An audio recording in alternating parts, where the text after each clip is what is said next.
नमस्कार बंधुगण, आज भिडियो आम जाना जे पवित्र सुदशा व्रत कहीं पालन करा जाए। एही 2024 रे मोट केतोटी सुदशा व्रत पड़ुची। एहासह नुआ व्रती माने एही व्रतटी आरंभ करि पारिबे कि नाही एवं एही व्रतटीर 10टी अंक सहित केउ विशेष संपर्क रहिची। एहासह आमे जानिबा जे विवाहित नारी मानक पई एही व्रतर महत्व कोन एवं पौराणिक मत अनुसारे एही व्रतटी को काहीकि पालन करा जाए। एहासह सुदशा व्रतरे आमे जेउ 10 गोटी गंठी पकाई थाउ से 10 गंठीर नाम गुड़िक विषय मध्य जानिबा। एही भिडियो रे सुदशा व्रतर संपूर्ण पूजा विधि जानिबा सह सुदशा व्रत दिन आमे केउ कार्य करिबा एवं केउ कार्य करिबा नाही ताहा मध्य जानिबा। सबु किछि जानिबा पई भिडियोटी को स्किप न करी शेष पर्यंत निहाती देखंतु एवं चैनलटी को सब्सक्राइब करी कमेंट बॉक्स रे श्रद्धा और भक्तिर सह जय मां लक्ष्मी निश्चय लेखंतु। बंधुगण, आम सनातन धर्म रे व्रत एवं पूजा पाठर अनेक महत्व रहिछि। आम ओडिसा रे पालित होउथिबा व्रत मानक मध्यरे सुदशा व्रत अन्यतम। ऐश्वर्य एवं धनर देवी मां लक्ष्मींकर सबुठारु प्रिय व्रत हेउची एही सुदशा व्रत। एही व्रतटी को प्रत्येक ओडिया घरर हिंदू नारी माने भक्ति और निष्ठार सह पालन करिथांती।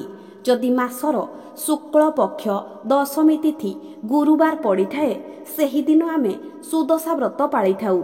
जेउ माने नुआ सुदशा व्रत आरंभ करिबाकू चाहुछंती सेमाने एही दिन ठारू सुदशा व्रत आरंभ करंती। घरर सुख शांति को बजाई रखिबा पई गृहिणी माने एही व्रतटी को पालन करिथांती। तेबे आसंतु जानिबा सुदशा व्रत केउ दिन पालित हेबो एवं एही पूजार शुभ मुहूर्त केउ समय रे रहिची। एहासह ए वर्ष नुआ सुदशा व्रत आरंभ करि हेबो कि नाही। बंधुगण, ए वर्ष अगस्ट 15 तारिख रे द्वितीय सुदशा गुरुवारटी पड़ुअछि, जहाँकि एही श्रावण मासर शुक्ल पक्ष दशमी तिथि अर्थात 15 अगस्ट गुरुवार दिन आमर सुदशा व्रतटी पालित हेबो एवं गुरुवार दिन दशमी तिथिटी सकाळ 10:36 पर्यंत रहुची। जदि आपण सुदशा व्रत पाळुछंती तेबे चेष्टा करंतु कि सकाळ 10:36 पूर्वरु पूजा समापन करिबा पई। एही दिन सकाळ 7:08 पर्यंत माहेंद्र बेला रहुची एवं पुरी को सूर्योदयर समय रहुची 5:30। तेणु जदि आपण सकाळ 5:30 रु नै सकाळ 7:08 भितरे पूजा करूछंती तेबे एहा आपणक पई अत्यंत शुभ हेबो, कारण एही समयटी माहेंद्र बेलारे रहिची। तापरे द्वितीय शुभ समयटी हेउची 10:20 रु 12:44 पर्यंत। मात्र मु आपणकु पूर्वरु ही कहिछि कि 10:36 रे ही आमर दशमी तिथि सरी जाउची। पूजा करिबा पई सर्वोत्तम समय हेउची सकाळ 5:30 रु सकाळ 7:08। एबे चालंतु जानिबा पौराणिक मत अनुसारे सुदशा व्रतटी कोन पई पालन करा जाए। पुराण अनुसारे एही सुदशा व्रतटी विदर्भ देशर राजा नल राजांकर पाटराणी दमयंती आरंभ करिथिले एवं सेही दिन ठारू प्रत्येक विवाहित नारी एही व्रतटी को पालन करि आसुछंती। दिने भिक्षुक ब्राह्मणी नदीरू जल आनिबा समय रे निजर व्रतटी को हजाई देइथिले एवं निजर व्रत को हजाई से जेतेबेले विकल होई क्रंदन करुथिले सेतेबेले नल राजा सेही ब्राह्मणींकर दुख को दूर करिबा पई सत्यरे बांधी होई निज पाटराणींकर व्रतटी को सेही ब्राह्मणी को देई देइथिले। आपण माने जानिथिबे जे एही व्रतटी मां लक्ष्मींकर स्वरूप अटे। जेहेतु नल राजा से व्रतटी को दान करि देइथिले सेहिथिपई से लक्ष्मी छड़ा होई राजारू रंक पालटी गले। व्रत को दान करि सारी राजा और राणी भिकारी होई अनेक दुख दुर्दशा भोग कले। अनेक कष्ट सही सारिबा परे राणी विधि अनुसारे पुणी थरे सुदशा व्रतटी को आरंभ कले एवं धीरे धीरे सेमाने निजर सुख ऐश्वर्य को फेरी पाइले। तेणु मां लक्ष्मी उद्देश्य समस्त महिला माने एही व्रतटी को भक्ति और निष्ठार सह पालन करिथांती। ଏବଂ ବ୍ରତଟିକୁ ସମ୍ପୂର୍ଣ୍ଣ ଯତ୍ନର ସହ ନିଜ ପାଖରେ ସମ୍ଭାଳିକି ରଖନ୍ତି। ସୁଦଶାର ଅର୍ଥ ସୁ ଅର୍ଥ ଶୁଭ ଏବଂ ସକାରାତ୍ମକର ପ୍ରତୀକ ଏବଂ ଦଶା 10 ଅଙ୍କ ସହ ଜଡ଼ିତ।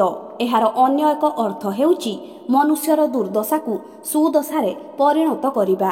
ସେଇଥିପାଇଁ ସୁଦଶା ବ୍ରତରେ 10 ପାଖୁଡ଼ା ବିଶିଷ୍ଟ ପଦ୍ମ, 10 ବର୍ଣ୍ଣର ମୁରୁଜ, 10 ମୁଖୀ ଦୀପ, 10ଟି ଅରୁଆ ଚାଉଳ, 10 ଗୋଟି ହଳଦୀ, 10ଟି ଦୁବ, 10ଟି ବରକୋଳି ପତ୍ର, 10ଟି ମଣ୍ଡା ଏବଂ ବ୍ରତରେ 10ଟି ଗଣ୍ଠି ଦେଇ ମା ଲକ୍ଷ୍ମୀଙ୍କର 10 ନାମର ଉଚ୍ଚାରଣ କରି ପୂଜା କରାଯାଏ ଏବଂ ମା ଲକ୍ଷ୍ମୀଙ୍କର 10ଟି ନାମକୁ ଉଚ୍ଚାରଣ କରି ବ୍ରତରେ 10ଟି ଗଣ୍ଠି ପକାଯାଏ ଏବଂ ସେ ବ୍ରତକୁ ପରବର୍ତ୍ତୀ ସୁଦଶା ବ୍ରତ ଆସିବା ପର୍ଯ୍ୟନ୍ତ ବାହୁରେ ଧାରଣ କରାଯାଏ।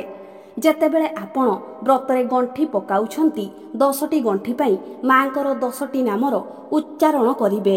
ମା ଲକ୍ଷ୍ମୀଙ୍କର ସେହି 10ଟି ନାମ ହେଉଛି, ପ୍ରଥମ ହେଉଛି ଲକ୍ଷ୍ମୀ ନାରାୟଣୀ, ଦ୍ୱିତୀୟରେ କମଳିନୀ, ତୃତୀୟରେ ଶ୍ରୀ ହରିହର ପ୍ରିୟା, ଚତୁର୍ଥରେ ପଦ୍ମାଳୟା, ପଞ୍ଚମରେ କମଳା, ଷଷ୍ଠରେ ଚଞ୍ଚଳା, ସପ୍ତମରେ ବିଘ୍ନସେନୀ, ଅଷ୍ଟମରେ ସିନ୍ଦୁର ଦୁଲ୍ଲଣୀ, ନବମରେ ଦୁର୍ଗତି ନାଶିନୀ ଏବଂ ଦଶମରେ ବିଷ୍ଣୁ ପାଟରାଣୀ। ଏହି 10ଟି ନାମର ଉଚ୍ଚାରଣ କରି ଆପଣ ନିଜ ବ୍ରତରେ 10 ଗୋଟି ଗଣ୍ଠି ଦେବେ। ଏବେ ଆସନ୍ତୁ ଜାଣିନେବା ଯେ ସୁଦଶା ବ୍ରତ ଦିନ କେଉଁ କାର୍ଯ୍ୟ କରିବା ଉଚିତ ଏବଂ କେଉଁ କାର୍ଯ୍ୟ କରିବା ଉଚିତ ନୁହେଁ। ଆପଣ ସୁଦଶା ଗୁରୁବାର ପୂର୍ବ ଦିନ ଓ ସୁଦଶା ଗୁରୁବାର ଦିନ ନିଜ ଘରକୁ ଯଥାସମ୍ଭବ ପରିଷ୍କାର ପରିଚ୍ଛନ୍ନ କରି ରଖିବେ। ଏହି ଦିନ ଘରକୁ କେବେ ଅନ୍ଧାର କରି ରଖନ୍ତୁ ନାହିଁ। ଏହି ସୁଦଶା ବ୍ରତ ଦିନ ଆପଣ ବ୍ରହ୍ମ ମୁହୂର୍ତ୍ତରୁ ଅର୍ଥାତ୍ ସୂର୍ଯ୍ୟୋଦୟ ପୂର୍ବରୁ ଉଠି ନିଜର ସ୍ନାନ ଆଦି କାର୍ଯ୍ୟ ସମାପନ କରି ନିଅନ୍ତୁ। ଏହି ଦିନ ଭୁଲରେ ମଧ୍ୟ ଅଧିକ ସମୟ ପର୍ଯ୍ୟନ୍ତ ଶୋଇ ରୁହନ୍ତୁ ନାହିଁ।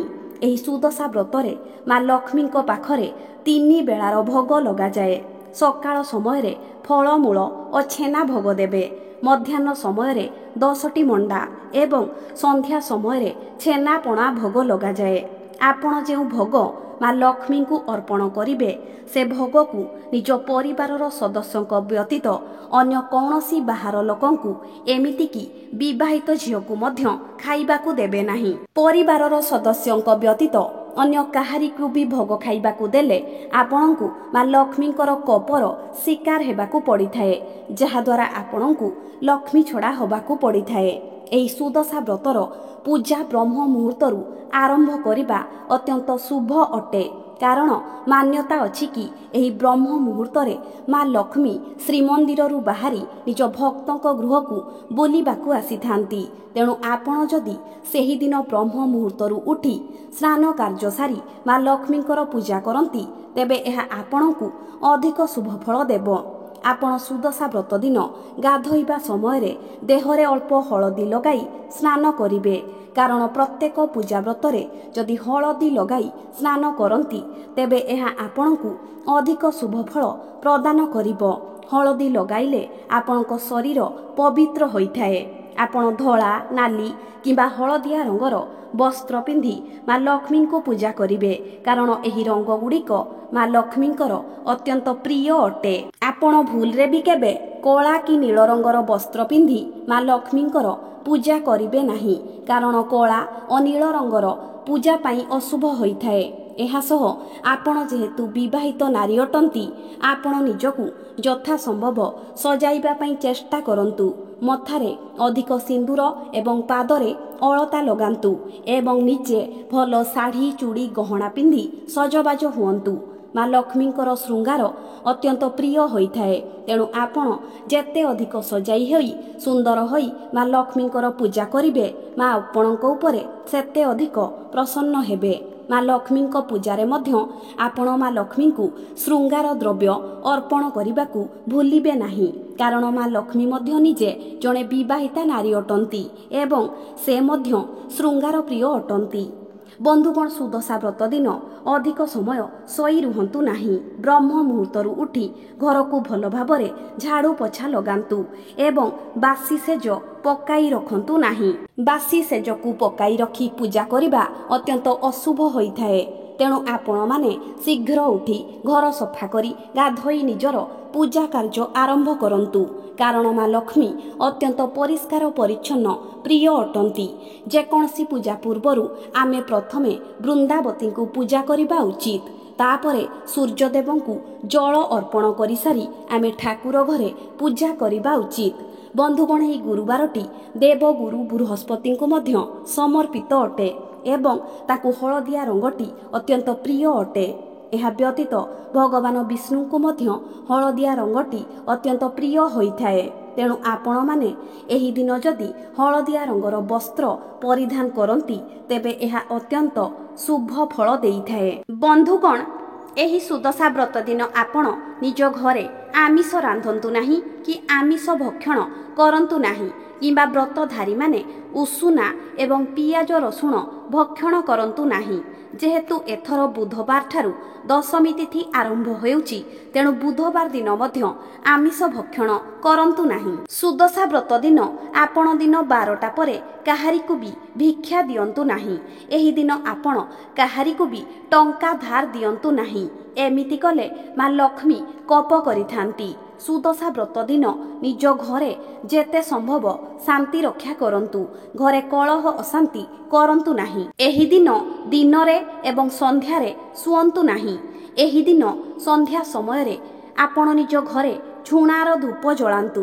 ଏପରି କଲେ ଆପଣଙ୍କ ଘରୁ ନକାରାତ୍ମକ ଉର୍ଜା ସବୁ ଦୂରେଇ ଯିବ ଏବଂ ଆପଣଙ୍କ ଘର ସହିତ ଆଖପାଖର ପରିବେଶ ମଧ୍ୟ ଶୁଦ୍ଧ ହୋଇଥାଏ। ଆଶା କରୁଛି ଭିଡ଼ିଓଟି ଆପଣମାନଙ୍କୁ ନିଶ୍ଚିତ ଭଲ ଲାଗିଥିବ। ଭିଡ଼ିଓଟି ଭଲ ଲାଗିଥିଲେ ମୋ ଚ୍ୟାନେଲଟିକୁ ସବସ୍କ୍ରାଇବ୍ କରି ଏ ଭିଡ଼ିଓକୁ ଗୋଟେ ଲାଇକ୍ ନିହାତି କରିଦେବେ।